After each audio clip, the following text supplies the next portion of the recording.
Boa noite, meus amigos. Estamos aqui para a nossa cadeira de sexta-feira. No Rio Grande do Sul faz frio, no norte, em outras regiões aí do país, acredito que tenhamos aí diferentes condições climáticas. Aqui o Rio Grande do Sul tá de renguear-cusco esse frio, né? Como dizemos aqui no sul. Mas temos aí presente Pamela, Lidiane, Pedro, Luana, Arliso. Como vai você, Arliso? Entrou agora. Arliso está lá no norte, né, Arliso? Sim, Ô, professor, boa noite. como é que tá aí? Como é que tá o Como é calor que aí? tá? Ó, até que tá. Hoje tá menos. Tá menos calor. Poxa vida, aqui tá frio, cara. Frio mesmo, hein? Que bom. O nosso frio aqui é 18 graus. Ô, hoje aqui tá dando 12, mas o problema é o ventinho, né? O vento e a umidade. Meu Deus do céu, aqui tá uma umidade assim, ó. Tá chovendo demais para cá. Daí chove 2, 3 dias, daí fica frio, dá vento e aquela umidade ali fica. Ah, tá punk a coisa aqui. Mas vamos lá, né? Obrigado aí pela presença de vocês. Hoje, nossa 14ª aula. Deixa o professor mostrar aqui como é que está o andamento da nossa disciplina. Então, operações unitárias, ó. Kitcha. Estou perdido aqui, ó.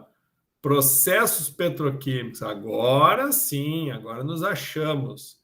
Então, lembrando que o nosso livro da disciplina está aqui, né? Hoje vamos finalizar o capítulo 4 e já vamos ingressar no capítulo 5. Então, hoje já vamos concluir o primeiro capítulo do segundo trimestre.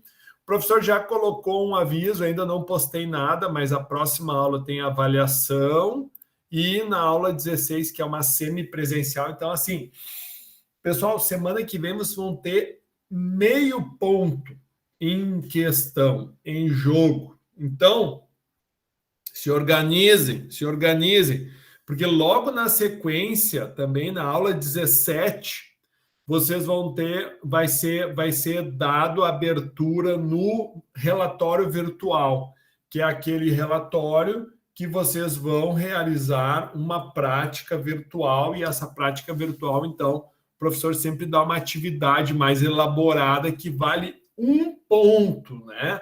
Então, essas próximas 3 semanas, vocês vão estar, né, disputando, ou melhor dizendo, vocês vão estar galgando 1,5 ponto aí da disciplina, né, de AP2, né? Lembrando que AP2 vale 2,5 pontos. Então, já mais da metade da avaliação vai estar ocorrendo entre a próxima semana e a outra. Então, se organizem. Eu sei que vocês têm muita coisa, o pessoal trabalha, o pessoal faz outras disciplinas, o pessoal tem família, né? Mas vocês, como estudantes, vão passar um pouquinho no purgatório, né? Faz parte, né, pessoal? Afinal de contas, vocês são uma minoria no Brasil, né?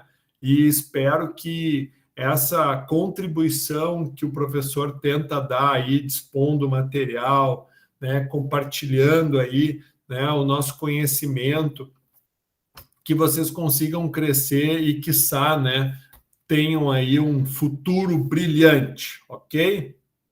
A nossa aula de hoje já está aqui postada, tá? E nós vamos então dar início à nossa aula de hoje. Bom,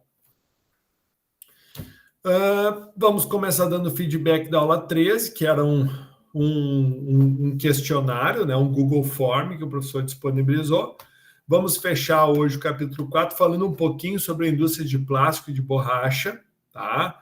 Vamos ingressar na parte 5 e também vai ter indicação de leituras na aula de hoje.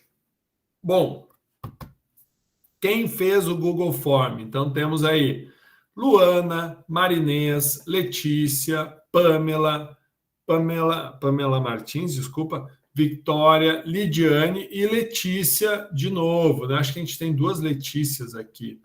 Então,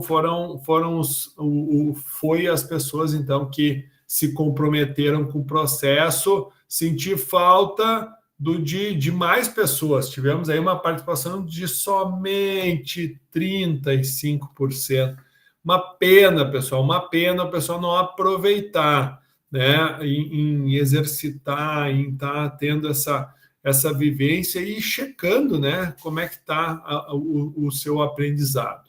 Bom, vamos ver como é que ficou aí, né, o processo, né, como é que foram os questionamentos. Então, a primeira questão era: qual das moléculas representadas abaixo tem estrutura adequada à polimerização, formando macromoléculas?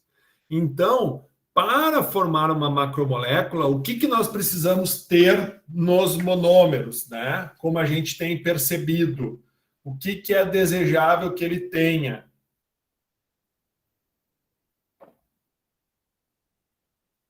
Primeiro, quais são os 2 tipos de polimerização? Adição ou condensação. Exatamente, né? Nesse caso aqui, a gente não tem uma reação de condensação, tá? Porque uma condensação a gente precisa ter os grupos funcionais, né? Para formar uma amida, né? Para formar um éster, para formar um grupo funcional, né? Que se origine a partir, né, de uma reação entre estes. Nesse caso aqui, então, vai ser uma reação por adição, e para que a gente tenha uma reação por adição, nós precisamos ter o quê? Isso! Ninguém respondeu nada. Precisamos ter uma insaturação, né, pessoal? Então, por isso é a letra E. Tivemos aí 90% da turma acertando, somente 10% errando. Vamos para a próxima. A polimerização por condensação ocorre quando, no processo de formação das macromoléculas, há eliminação de moléculas pequenas. Um exemplo desse tipo de polimerização é a produção do poliéster vista na reação que segue. Também pode resultar em polimerização por condensação a interação em condições adequadas do seguinte par de substâncias. Então, o professor colocou, né, 1, 2, 3 pares de substância, e desses pares o professor pediu, então, que vocês identificassem, né, digamos, substâncias, né, o par de substâncias que poderia, então, estar realizando essa reação. No caso, por que aqui não é um par que propicia uma polimerização, por exemplo? Por que aqui não é, pessoal? Porque aqui só tem um grupo funcional, não tem 2 grupos funcionais. O monômero para uma reação de policondensação, ela carece da necessidade de 2 grupos funcionais. Então, aqui rolou uma pegadinha, tá, pessoal? Se tivesse mais um grupo funcional aqui, ó, teríamos o ácido tereftálico, por exemplo, tá? Então, o que acontece? Aqui é a mesma coisa. Se tivesse mais um grupo funcional do outro lado, nós teríamos o etileno glicol. Daí sim, poderíamos estar formando poliéster, né? A partir da letra A, onde 50% do pessoal se atirou na A, né? Mas somente os outros 50%, né, acertaram, indicando a letra C. Por quê? Porque nós vamos ter 2 grupos funcionais, um em cada lado, né? Então, formando aí, propiciando, então, o processo de condensação. A próxima é... Oi? Nessa daí eu fiquei pensando que ia ficar muito instável se tirasse aquele hidrogênio dali com um oxigênio só do lado daquele... No fenol também, a mesma coisa. Aqui no caso, o que nós vamos formar? Vamos formar amidas, né? Uma poliamida aqui. Não, aí sim, eu digo lá na A. Por isso que eu É que na A, o que acontece? Tu até forma, só que tu vai formar um éster, sim, só que é um éster de cadeia pequena, né? Tu vai, o OH aqui, né, vai sair, né, para formar, não, desculpa, o H aqui vai sair para formar a água aqui, e esse oxigênio vai se ligar aqui. Então a gente vai ter um grupo éster, só que daí eu não vou ter, né, eu só vou ter vai ser, aqui não é fenol, né, aqui é benzeno, eu vou ter um benzenoato de eteno, né, esse que vai ser o composto aqui formado, né, um benzenoato de eteno, um éster. No caso, sim, é um éster, só que não vai ser um polímero. Para que a gente tenha polímero, nós precisamos dos dois grupos funcionais para quê? Para que um vá se ligando no outro, né? Daí, daqui do outro lado vai ter outra ligação, e lá do outro lado vai ter outra ligação, e assim eles vão crescendo, né? Porque se tu tem só um grupo funcional, Luana, tu vai propiciar somente uma reação e não a reação dos dois lados, entendeu? Ah, tá, entendi.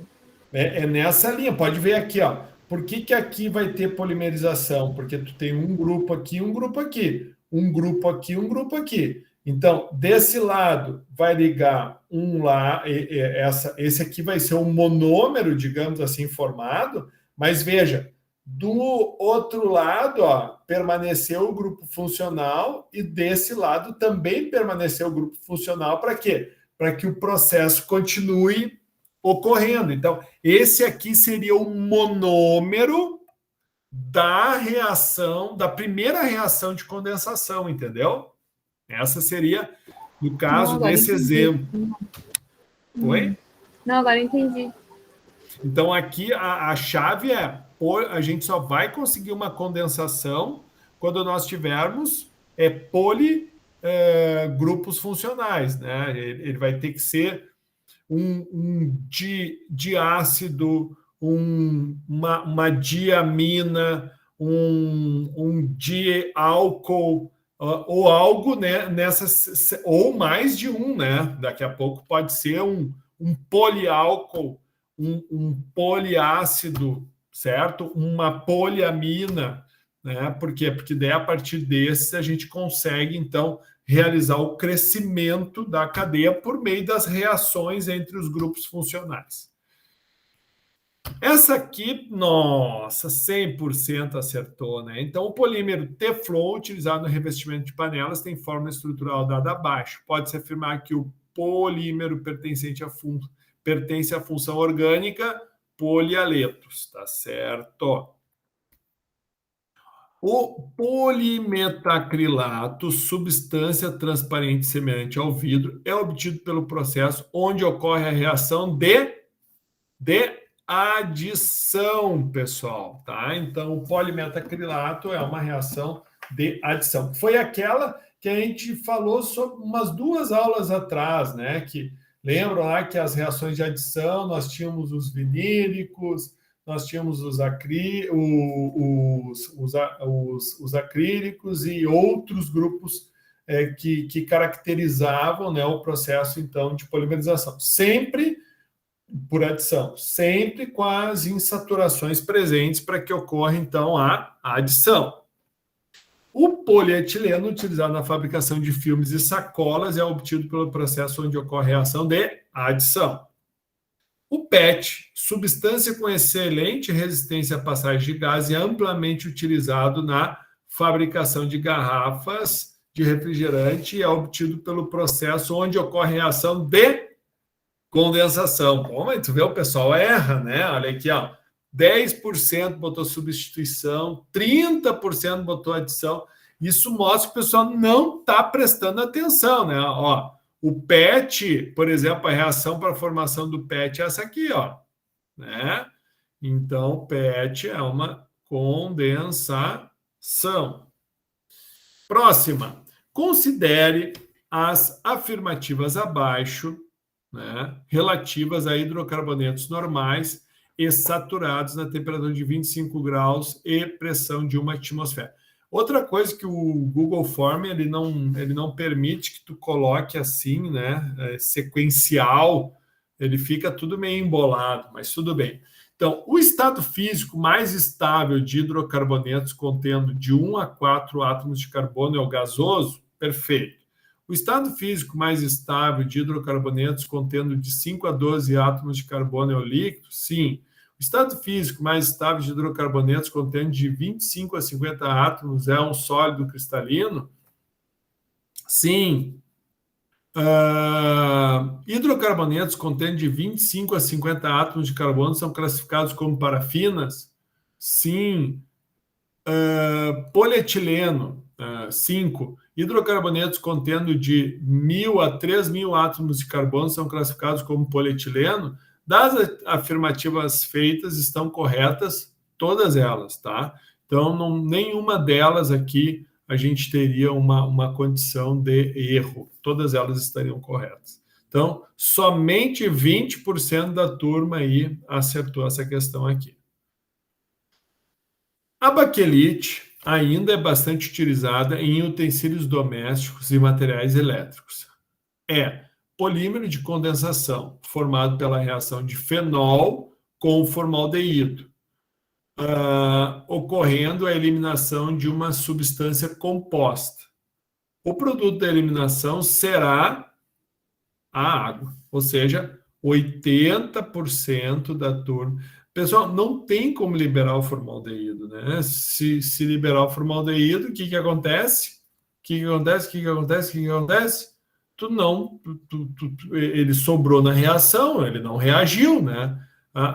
Vai sobrar se tu usar um excesso, né, do formaldeído, né? Digamos que a proporção reacional exige um pouco mais de formaldeído, mas não é essa a ideia, né? Então, estou dizendo que é uma condensação. Então, se é uma condensação, há a formação de um produto. Então, jamais seria o formaldeído. Ok? Então, a alternativa correta seria a água. Considerando as seguintes afirmações. 1. A reação da borracha natural com enxofre denominada vulcanização. Correto. Polímeros termoplásticos amolecem quando são aquecidos. Correto.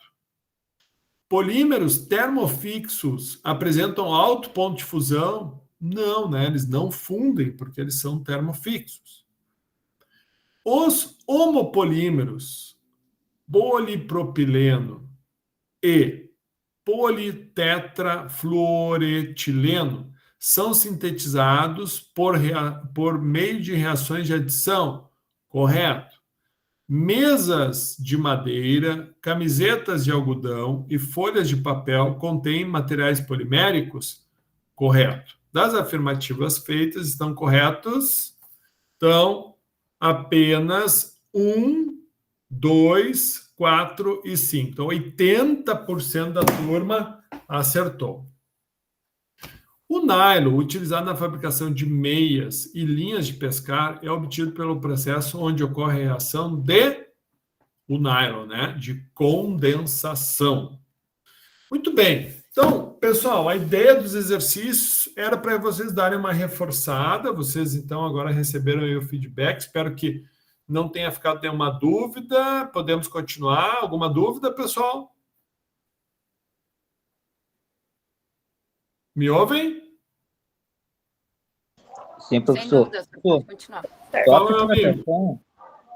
É o Arnes. Só a terceira questão que eu não vi a resposta. Por favor, se puder voltar. Terceira? Isso. Era polialeto. Polialeto, né? Tá ok, obrigado. Tu chegasse a fazer lá? Não? Chegou a fazer? Professor, eu não cheguei a fazer, eu perdi essa... Ô, meu amigão, eu sei, é difícil, né, cara? Trabalhar, estudar não é fácil, né? Mas vamos lá, cara. Vê se lembra de fazer o próximo aí. Pode deixar comigo. Bom, então, hoje vamos fechar, né, o tema 4. Bom, então, vamos começar falando um pouco sobre a indústria de plástico, né, assim chamado.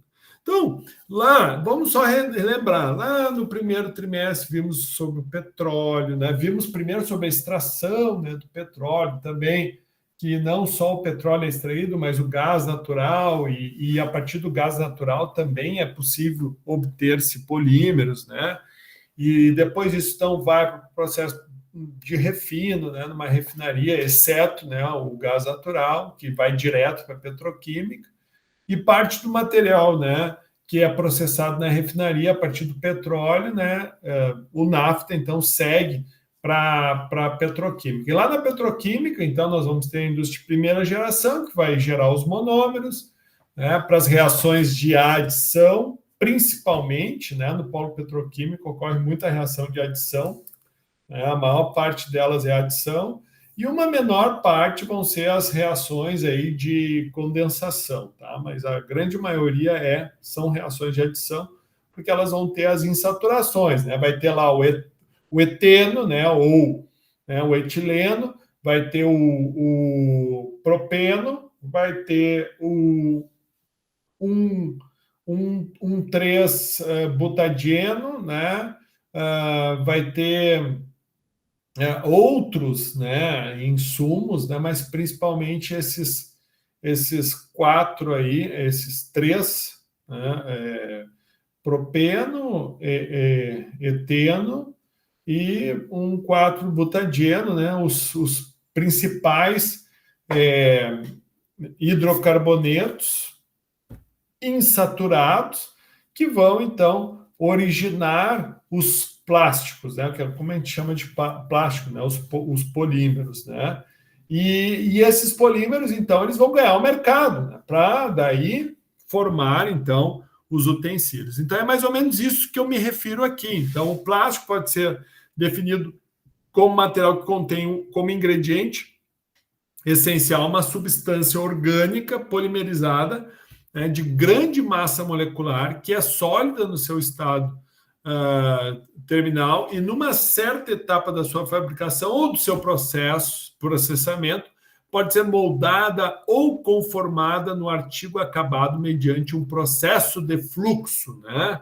Então, esses plásticos vão ser aplicados à indústria de automóveis, aeronaves, né, indústria em função, né, de dar estética, acabamento estético, resistência mecânica, resistência a óleo, elétrica, né? Na indústria elétrica são amplamente aplicados, né, por serem isolantes sólidos devido às suas propriedades elétricas e à resistência mecânica relativamente elevada. Na construção civil é muito utilizado como painéis, pisos, enchimentos, isolamentos, revestimentos, como embalagens, né, pela sua capacidade de formar filmes, atende amplamente o mercado de bens de consumo, além também de serem utilizados como fibras, né, no setor de tecidos e roupas.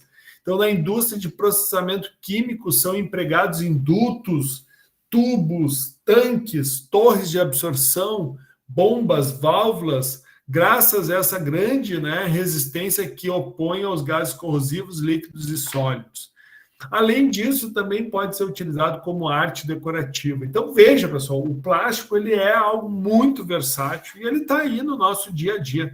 Se a gente olha para a nossa mesa aqui, bom, já começamos pelo nosso computador, né? A gente já pega o nosso celular, pega o mouse, pega a calculadora, pega as canetas, pega o apontador, pega a borracha, pega o saquinho plástico que a gente tem para utilizar os revestimentos, né, de alguns materiais, a embalagem do comprimido que tu precisa tomar, a garrafinha que contém o líquido precioso.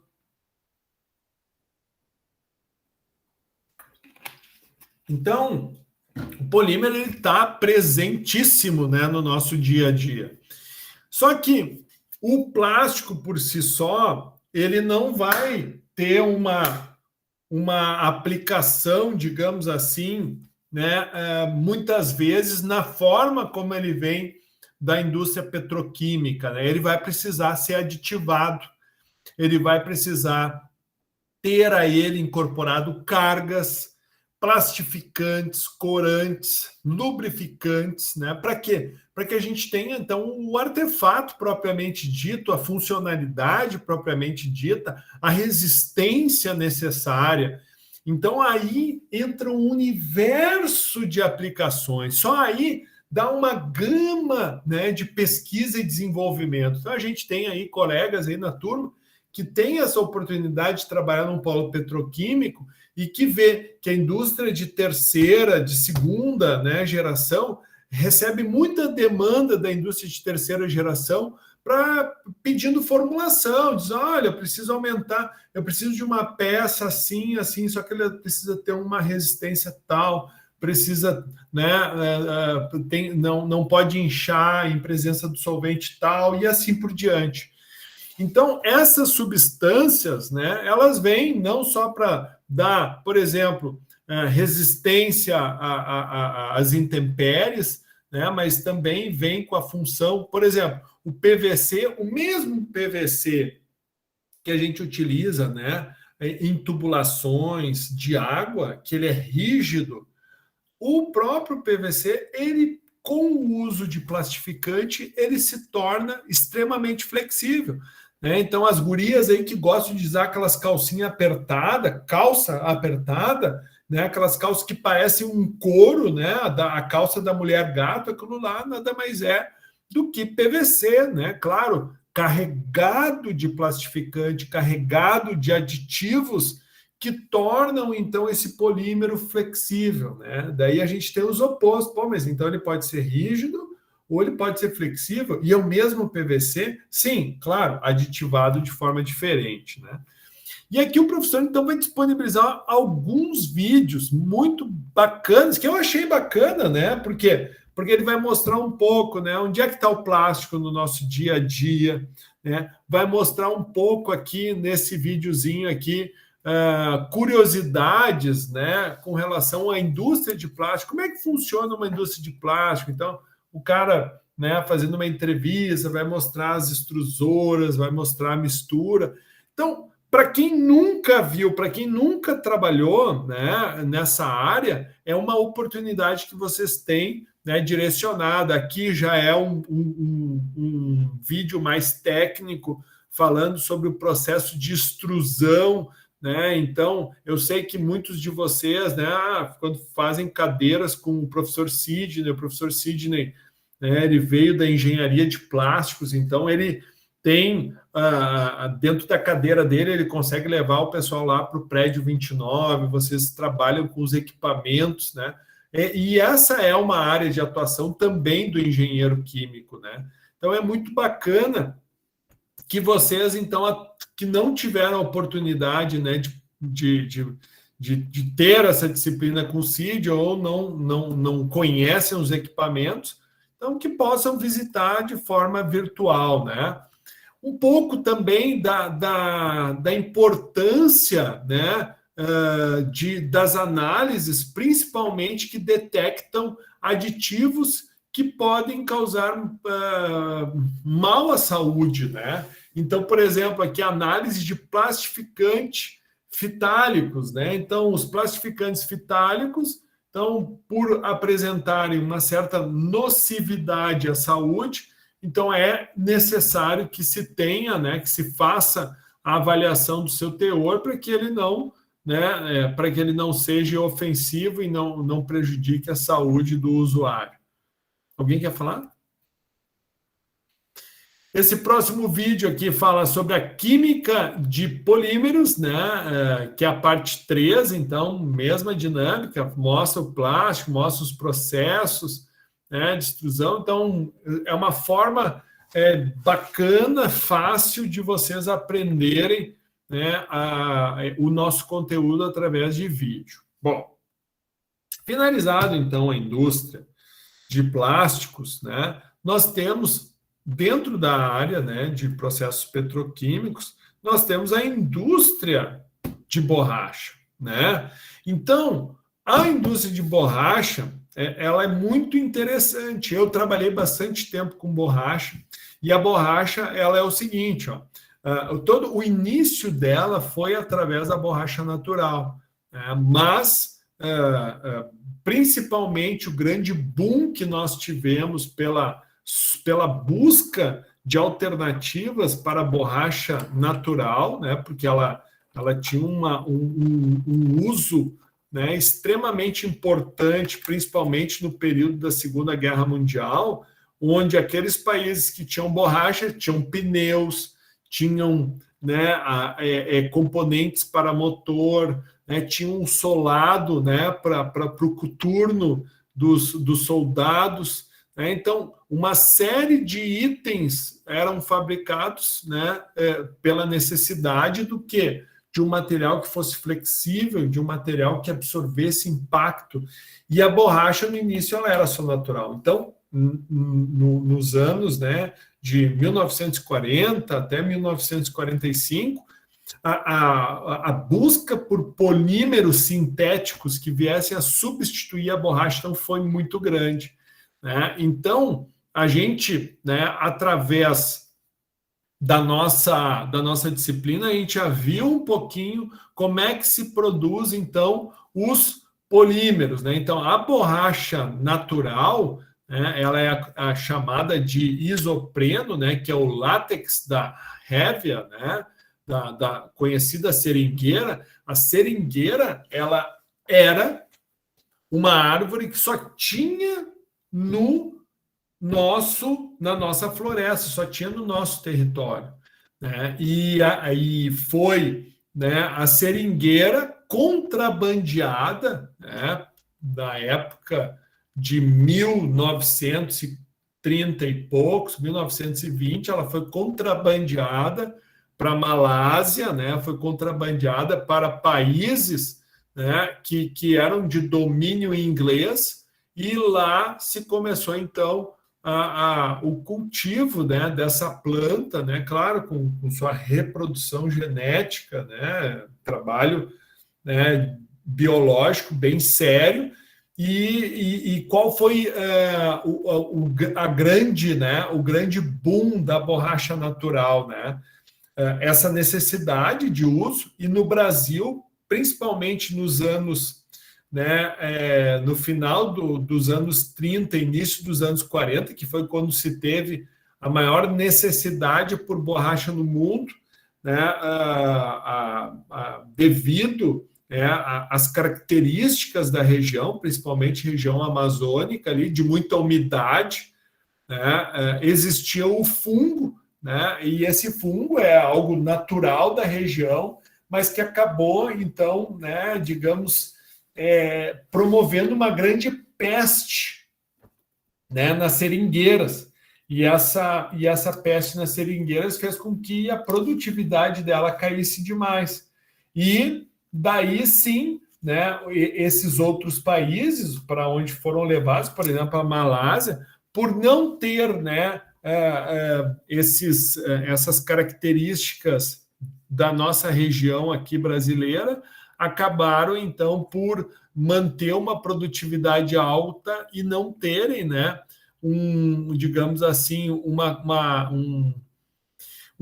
fungo, né, que se proliferasse. Por quê? Porque ele não era, né, característico daquela região, então ele só tinha aqui, né, no nosso continente. Então, o próprio isopreno, né, olha como é que é a característica dele, né?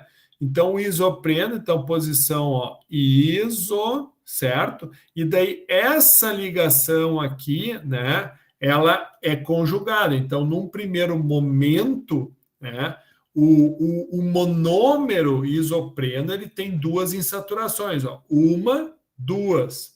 Então, quando mais de um monômero se junta, né, essa ligação, uma delas forma uma ligação desse lado, essa forma uma ligação desse lado, e lembrem-se, uma ligação covalente, quantos elétrons ela tem, pessoal?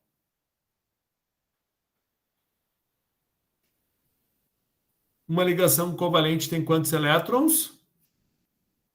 2 elétrons, né? Então, um dos elétrons passa para cá para formar essa ligação com a continuidade da cadeia, o outro elétron daqui passa para cá, e um de cada lado que sobrou, eles vêm aqui para o meio para formar essa ligação dupla, né? Então, a partir do isopreno, né, ocorre, então, o processo de polimerização, que pode ser formando o cis-1,4-polisopreno ou, né, o cis-1,4-polisopreno, que daí aqui, então, é o característico da borracha natural ou a borracha sintética, que é o mesmo isopreno. No caso do butadieno, né, 1,3-butadieno, ele, mesma dinâmica, né? Então, ele vai formar, né? Só que qual é a diferença, pessoal, do plástico, do polímero, do plástico para um polímero elastomérico? Qual é a diferença? Aqui eu tenho um polímero elastomérico. Qual é a diferença? O que eu tenho de diferente quando eu olho para um polietileno e quando eu olho para um polibutadieno, por exemplo?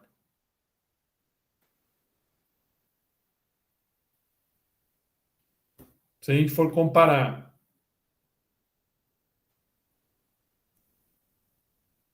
As insaturações, pessoal. Então, a insaturação ela vai sempre estar presente nos elastômeros. Pode ver, aqui tem uma insaturação. Então, aqui, ó, é o butadieno estireno, né? Então, esse aqui é a composição do SBR, né? Então, aqui a gente tem um anel benzênico, né? Por quê? Porque tu vai fazer a junção do butadieno com o estireno. Acrilonitrila, né, com o butadieno para formar, né, então, o butadieno acrilonitrila, né, que é a borracha nitrílica, NBR, o cloropreno, né, para formar o neoprênio. O pessoal que gosta de pegar a onda aí se faz uso muito do neoprene, né, que é uma borracha clorada. E notem, pessoal, todo polímero de elastomérico permanece com a insaturação, tá? E o silicone, né, no caso, ele é um elastômero diferente, né? Que o silicone, então, ele é obtido a partir do dimetilsiloxana, tá? E o dimetilsiloxana, ele não tem o carbono, né, como átomo central aqui, né? Ele vai ter quem? A sílica, tá? Então, essa é a estrutura do silicone, e veja, o silicone não tem as insaturações. Então, por isso que o silicone ele é tão resistente às intempéries, né? Por quê? Porque ele não tem insaturações, então ele não acaba sofrendo o processo oxidativo. Porque toda insaturação presente, ela acaba promovendo o quê? Um processo oxidativo, né? Porque ela é a parte mais frágil da molécula, a insaturação. Uma coisa que é interessante vocês observarem, tá? Que também será esta insaturação a que irá reagir, né, com o enxofre no processo, então, de vulcanização. Então, da mesma forma que os plásticos, tá? A borracha, ela vai somente ter aplicação quando ela for, então, processada em bâmbores, em cilindros, tá?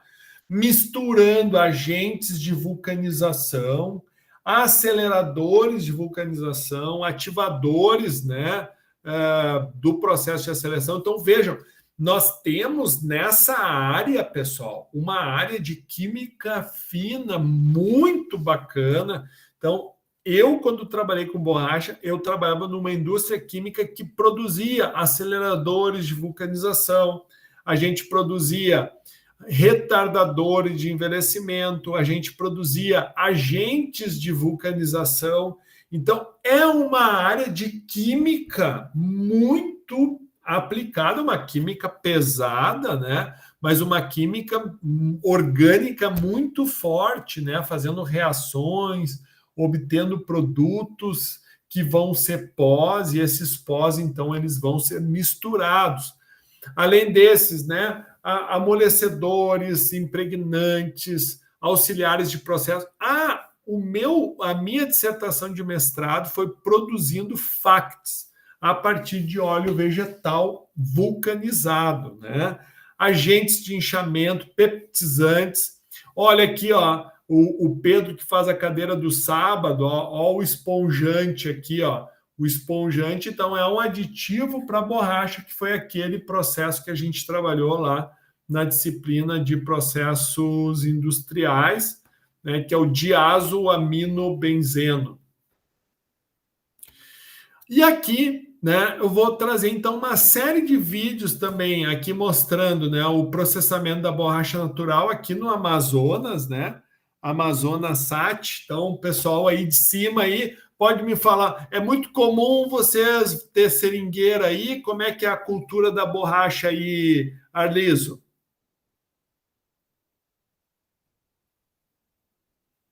Pessoal, caí? Será? Será que eu estou sem Não, senhor. Tá aqui.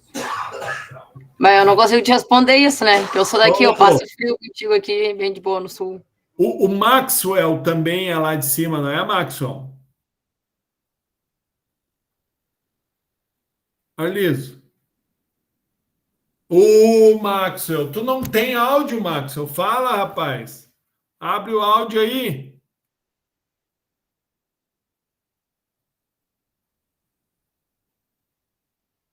Bom, então tá. Valeu, obrigado. Não funciona. Não tem problema. Beleza.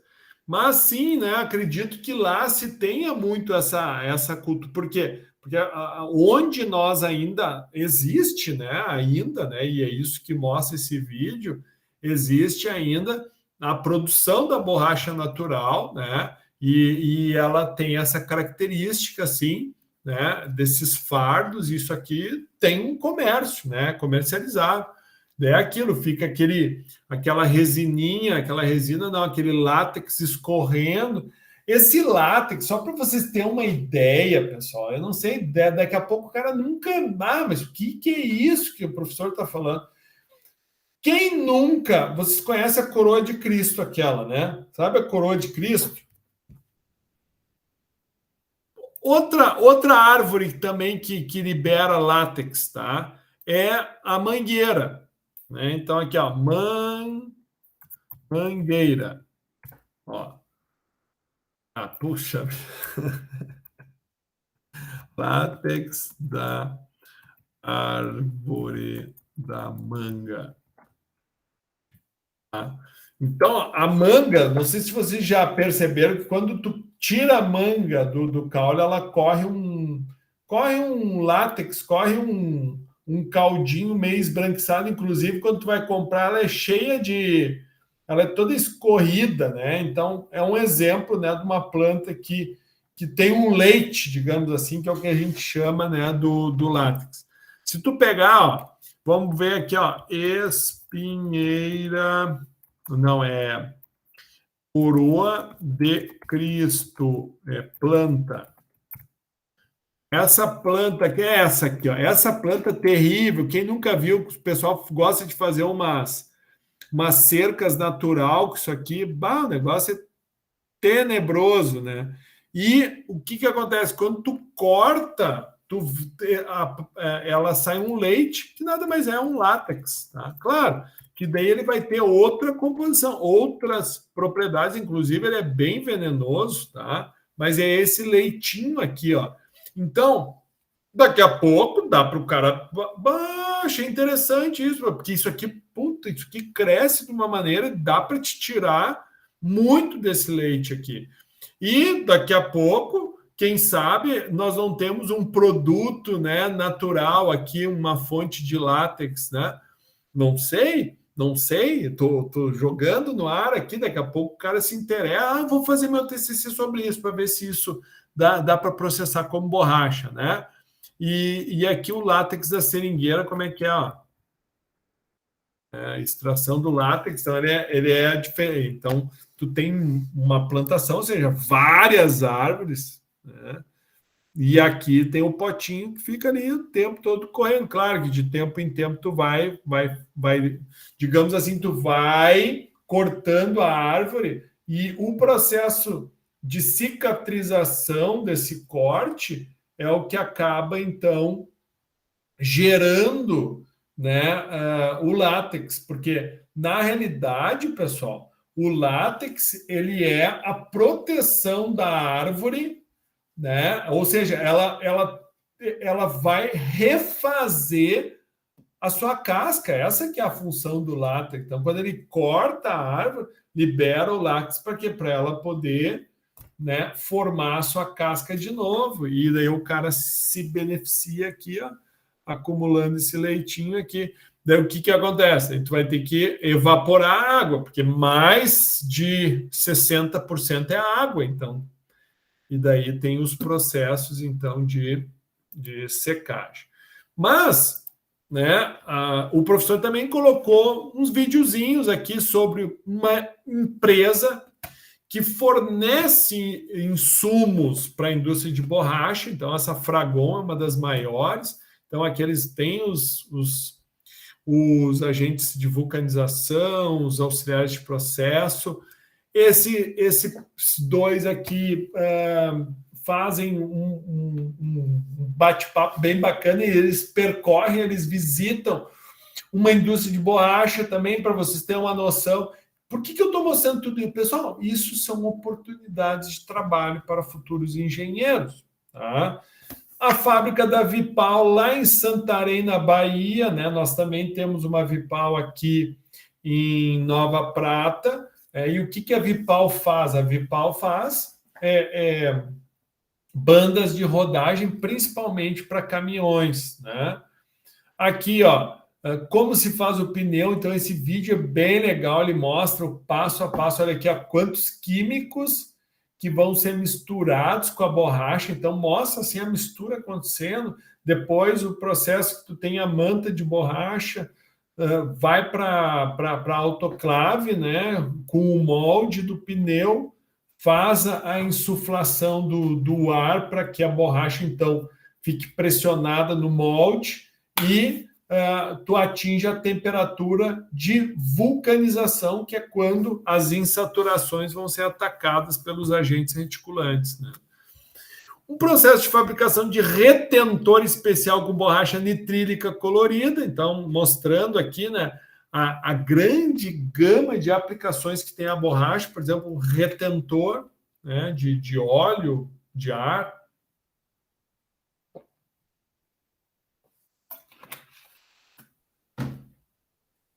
Aqui, uma mistura de um cilindro, né? Então, o cara processando um composto de Viton, certo?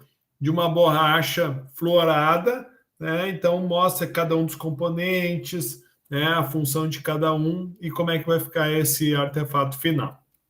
Bom, como eu disse... Opa, acho que aqui tem um errinho aqui. Como eu disse, né? Então, a nossa parte 4, então, a gente encerrou apresentando aí, né, essa indústria, né, de plástico, a indústria de borracha. E agora, então, a gente dá início ao 5º capítulo, né, que é a parte 5 do livro. Então, no 5º capítulo, a gente vai falar um pouquinho mais sobre o polímero, né, e o que digamos assim, as características como peso molecular, né, como outras propriedades que são extremamente importantes e que são consequência do processo de fabricação, tá? Então, uma boa regra a seguir é que, usualmente, é necessário ter aproximadamente 1000 unidades repetidas para que um polímero tenha propriedades, então, plásticas. Em um extremo, né, o polietileno deve ter peso molecular aproximado de 1 milhão para que as propriedades físicas adequadas à fabricação de objetos como frascos e bacias. Por outro lado, o nylon, né, uma poliamida, apresenta as propriedades físicas compatíveis com a confecção de fibra quando tem um peso molecular na ordem de 50 mil. Então, veja que o peso molecular ele vai ser determinante para o tipo, né, de aplicação que tu tem devido às características que tu deseja, né? Eu quero formar um frasco, uma bacia, um balde, então eu preciso ter uma certa resistência. Então, o material que eu vou estar aplicando, no caso o polietileno, ele precisa ter um peso molecular mais expressivo. Obviamente, né, as atrações que ocorrem entre as moléculas vão ser do tipo Van der Waals e as pontes de hidrogênio, né, que é uma ligação de segunda ordem. Porque, lembre-se, o processo de formação do polímero, eles vão ter ligações covalentes, porque são tudo carbono-carbono. Então, essas ligações covalentes, elas têm uma grande força. Mas o que deixa um polímero próximo ao outro, uma cadeia polimérica próxima ao outro, vão ser forças, né, principalmente de Van der Waals, e quando houver grupos funcionais, como oxigênio, como flúor, né, que é o que a gente chama de FON, né, flúor, oxigênio, nitrogênio, e né, a esse o hidrogênio, então pode haver sim as pontes, né, de hidrogênio. Pode-se imaginar, né, as cadeias empacotadas de um polímero não polar, por exemplo, polietileno, cloretilvinila e assim por diante, deslizando umas sobre as outras com relativa facilidade, dando aparência de flexibilidade. Essas propriedades constituem uma circunstância afortunada, uma vez que os polímeros, por condensação, que são as poliamidas, os poliésteres, de peso molecular elevado, são de difícil obtenção, pois as reações se desenvolvem através de deslocamentos químicos. Os pontos de interesse é a cinética da reação, pois a policondensação envolve o ataque de um monômero sobre o grupo funcional mais próximo, seja um outro monômero ou uma cadeia em crescimento. Assim, então, uma reação interrompida bem antes do término apresentará milhares de oligômeros, que são cadeias pequenas, né, de baixo peso molecular encontrados e praticamente nenhum monômero. Esses polímeros, por exemplo, provavelmente apresentariam propriedades de uma cera.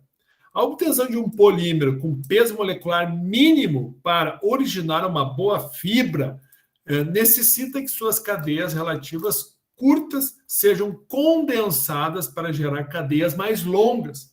Assim, o processo repetido até o ponto em que se atinge o equilíbrio entre a polimerização e a despolimerização via reação reversa. Isso, obviamente, falando no caso dos polímeros por condensação. Já um processo via radical livre, usualmente conduzido pela poliadição, proporciona o aparecimento de cadeias poliméricas que crescem, atingindo peso molecular de 1 milhão. Enquanto dura o processo de polimerização, o material não reagido irá permanecer como um monômero. Então, essa é a grande diferença. Numa reação de condensação, quando tu joga os componentes, imediatamente eles já vão reagindo um com o outro, mas não necessariamente há a priorização do crescimento da cadeia. Já numa reação de poliadição, sim, tu vai crescendo a cadeia, e esse crescimento de cadeia, né, ele se dá pela entrada do monômero. Vai entrando o monômero, vai entrando, e vai crescendo. E o que não, né, entra, não fica, né, em outro formato, a não ser no formato do monômero original. Assim, o iniciador, por exemplo, o peróxido, ao sofrer decomposição térmica, inicia uma cadeia que irá crescer até que todo o monômero seja consumido. Sob o ponto de vista da cinética, a velocidade de reação poderá ser acelerada pelo caráter exotérmico da polimerização, envolvendo a perda da ligação dupla ou pelo ganho de viscosidade do meio reacional.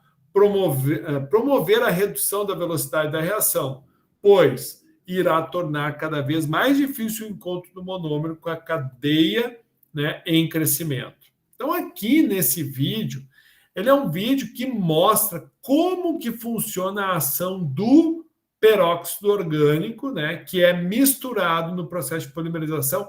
E esse vídeo é legal porque ele mostra em 3D, pessoal, o que é um processo de polimerização, né, por adição. Muito bacana. E já esse aqui, né, ele mostra, né, também o processo de adição, só que via radical livre. Então, são 2 vídeos. Desculpa, são em inglês, então vocês têm que colocar o tradutorzinho ali para vocês entenderem um pouquinho melhor. Mas, infelizmente, em português é mais difícil o pessoal fazer esses vídeos. Mas vocês têm aqui o processo de polimerização, né, do polietileno, do PVC e do poliestireno. Aqui eu consegui achar um vídeo, né, de policondensação. Então, ele mostra bem aquilo que eu falei para vocês dos grupos funcionais, né? Então, mostra a cadeia crescendo e as mini moléculas se formando, né? Então, é bem bacana. Aqui, esse aqui também fala sobre policondensação, né? E ele também é em inglês, mas ele é bem bacana porque ele realmente dá essa visão para você. O cara, professor, tu fala, mas não tem. Professor, tu até mostrou aquelas bolinhas com aqueles pauzinhos, mas eu não entendi ainda, professor. Então, o vídeo eu acho que vai te ajudar, né, a dar mais uma luz para você, né? Então, dá aquela luzinha no fim do túnel, mas eu acho que eu vou conseguir entender. E daí você vai começar a linkar, vai começar tudo a fazer muito mais efeito. E esse professor aqui, ele faz, na prática, uma experiência lá na sala de aula dele, né? Então, ele promove o processo de policondensação, né, do nylon do PU. Então, bem bacana o vídeo do cara, bem legal mesmo, né? Bom, curiosidade. Entenda em que dimensões nós estamos falando. Então, assim, às vezes a gente fica pensando, mas onde é que está, né? Como é que a gente vai enxergar? Será que a gente enxerga essas macromoléculas, né? Infelizmente, não. Tá, pessoal? Se vocês olharem aqui, uma camiseta de futebol, né, que é formada por fibras, tá? Essas fibras poliméricas. Então, essas fibras aqui, na realidade, aqui a gente tem um emaranhado de cadeias de polímero, né? Aqui, sei lá, poliéster, por exemplo. Aqui nós temos um exemplo de um fio dental, é aqui a sujeira que sai dos dentes, né? Mas, um fio dental, né? E olha a dimensão. Então, esse fio dental aqui, tu tem um emaranhado de cadeias poliméricas formadas dentro dessa estrutura. As cerdas, né, de uma escova de dente, olha o tamanhinho que ela é. Então, aqui nós vamos ter milhares de moléculas de polímeros, né, de macromoléculas. Aqui um exemplo de um velcro, né? Então, aqui tu tem um polímero de menor resistência, que é o que vai se romper toda vez que tu fecha o velcro, e do outro lado tu vai ter um polímero de maior resistência que vai ficar, então, com a missão de tu ter o gancho e o laço, né? Daí, quando tu abre o velcro, tu tem que romper os laços. Por isso que, com o tempo, o velcro ele perde a validade, né? Porque tu vai rompendo. Cada vez que tu abre o velcro, tu rompe. Então, é isso que acontece. O exemplo de um fio na agulha.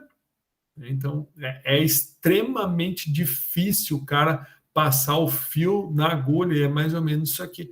Cada fiozinho desse aqui, tem milhares de moléculas, né, de polímero. Sei lá, aqui é um poliéster, uma poliamida, né, um fio, pode ser algodão também, no caso, um polímero natural, né?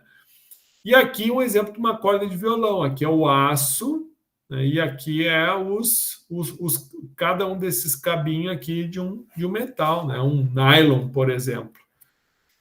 Bom, quais são, né, as propriedades, então, dos polímeros? Tá? Então, assim, quando a gente fala de polímeros, nós vamos estar classificando eles como elastômeros, plásticos ou fibras.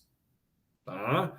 Então, o que caracteriza um elastômero? É um material macromolecular exibindo elasticidade em longa faixa à temperatura ambiente. Então, ele consegue esticar ele tem elasticidade. Um plástico é um material que, embora sólido à temperatura ambiente, em seu estado final, em algum estágio de seu processamento, torna-se fluido e passível de ser moldado por ação isolada ou conjunta de calor e pressão. E as fibras é um corpo que tem elevada razão entre o comprimento e a dimensão lateral, ou seja, a largura, sendo composto principalmente de macromoléculas lineares, orientadas longitudinalmente. Alguns plásticos podem ser utilizados sob a forma de fibras. Um exemplo, né? O PET, tanto pode ser utilizado, então, para moldagem, né? Quanto pode ser utilizado para fibras, né?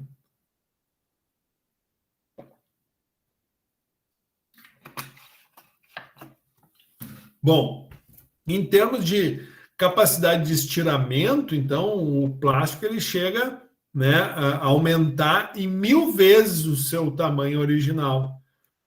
Já os plásticos de 100 a 200 e as fibras menos, né, bem menos. A natureza da deformação. No caso dos elastômeros, ela é completa e é reversível e instantaneamente elástica. Alguma elasticidade reversível, se tu puxar até um certo ponto. Mas, né, normalmente, tu vai ter uma deformação permanente. Então, até um certo ponto ela resiste, né, ela consegue esticar, depois sofre deformação. Já as fibras, né, alguma elasticidade instantânea, alguma elasticidade atrasada e alguma deformação permanente. Bom, com relação à dependência das propriedades mecânicas à temperatura, né? Então, as borrachas, a elasticidade aumenta com a temperatura, ela é quebradiça e inexistente a baixas temperaturas, né? Já os plásticos, a elasticidade depende da temperatura, né? E as fibras, a elasticidade quase independente da temperatura entre menos 50 e 150 graus centígrados. E por último, né, com relação à tendência a formar cristais, a cristalizar, os elastômeros é quase inexistente, mínima, muito baixa. Já, né, os plásticos, depende, né, do tipo de plástico, mas ela já é, por isso, é mais moderada. E as fibras é muito grande, né, a tendência de cristalizar. Bom, o que é essa elasticidade? Então, as propriedades especiais da borracha resultam da estrutura do polímero, onde suas grandes moléculas flexíveis tendem a se enrolar de uma maneira caótica e que, quando esticadas, se desenrolam. Esse arranjo de moléculas desenroladas tem uma geometria mais específica do que o enrolamento caótico e, por isso, apresenta uma energia, ou seja, uma entropia menor. Assim, quando o material esticado é solto, a entropia aumenta e a borracha se contrai. Avaliando individualmente as cadeias, estas podem deslizar umas sobre as outras, o que levaria a uma deformação permanente se o mesmo permanecer sob tensão, né? Então, objetivando manter a capacidade de estiramento e recuperação, as borrachas, então, devem sofrer a reação de vulcanização, a qual propicia a ligação entre as cadeias, impedindo que ocorra o deslizamento pleno e permanente. A figura 3, que a gente vai ver agora, apresenta a representação de diferentes cadeias, normais e ramificadas, e uma representação de reticulação cruzada, semelhante ao que acontece na vulcanização. Então, aqui é um exemplo de um polímero. Então, quando a gente puxa ele, né, ele vai estar aqui, né? Então, se tu não tem nenhuma ligação entre essas moléculas, quando tu vai puxando, ela fica que nem um macarrão, né? Ele vai se deslizando um sobre o outro. Aqui a gente tem uma visualização de um polímero ramificado, no caso, né? E aqui a gente tem o exemplo, né, quando tu tem esse polímero sofrendo reticulação. Então, quando tu puxa, né, tu forma uma rede, uma cadeia que impede, né, com que ocorra o deslizamento. Por isso que tu tem elasticidade. Então, tu puxa e ele volta à condição normal. Bom, para a aula de hoje, né, nós vamos ficar por aqui. Tá? E o que vocês têm aí, né, para fazer durante toda essa semana, e se preparem, porque semana que vem tem avaliação pesada, dia 27, dia 28, e depois vai ter avaliação dia 3. Então, você tem que ler o material para você ficar atento, tem que assistir os vídeos para ficar atento, para ficar bem. Se o cara não fica distraidão, não lê as coisas, vai ir mal. Então, prestem atenção, estudem. E o que é o TDE? Bom, é para ajudar vocês. Então, façam o seguinte, uma sinopse. O que é uma sinopse? É destacar os principais pontos. Tá? Tudo aquilo que tu achou de bacana e importante, tu coloca. Dê um limite de 500 caracteres. Tá? Dá mais ou menos aí umas 5, 6 linhas. Sobre o quê? Associando os vídeos apresentados e as leituras concluídas. Dá uma lidinha ali no capítulo 4, no capítulo 5, assiste os vídeos. Tem mais esse livro aqui, né? Esse livro, Ciência dos Polímeros, para quem trabalha com polímero, já, né? Tipo assim, a Pamela, né? Cara, é um livro muito bacana que vai te dar um crescimento muito grande na área que você já atua, né? Então, fico à disposição. Alguma dúvida aí? Questionamentos? Vou parar a apresentação e vou desligar a câmera. Tchau, tchau. Tchau, boa noite.